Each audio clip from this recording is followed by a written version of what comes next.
বহু দুর্নীতি উন্নয়ন আছে, উন্নয়ন দুর্নীতি বলে শেষ করা যাবে না, সকাল থেকে বললে রাত ফর্সা হয়ে যাবে।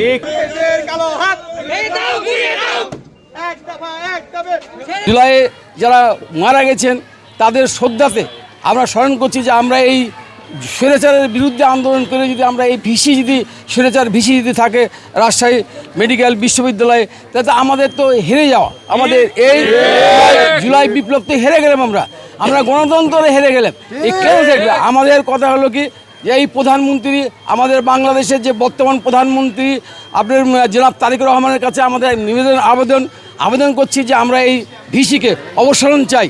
আমরা রাজশাহীবাসীর পক্ষ থেকে ও সকল দল নির্বিশেষের পক্ষ থেকে এই অবসরণ চাই। ওনার একটাই দাবি, আমরা বিগত দিনে স্বৈরাচার আন্দোলন করে পতন করেছি, এই ভিসিকে স্বৈরাচার হিসাবে আমরা আখ্যায়িত করে ইনার পদত্যাগ চাই এবং অবসরণ চাই। এটাই হচ্ছে আমাদের মূল দাবি। আমরা এই ভিসির পদত্যাগ চাচ্ছি। কেন? এই দুর্নীতিবাজের জন্য। আমরা দুর্নীতিবাজ অতীতে আমরা আন্দোলন সংগ্রাম করেছি এই দুর্নীতিবাজদের বিরুদ্ধেই, এবং আমরা এই দুর্নীতিবাজ ভিসির অপসারণের দাবিতে আমরা এই আন্দোলন করছি। বহু দুর্নীতি উন্নয়ন আছে, উন্নয়ন দুর্নীতি বলে শেষ করা যাবে না, সকাল থেকে বললে রাত ফর্সা হয়ে যাবে।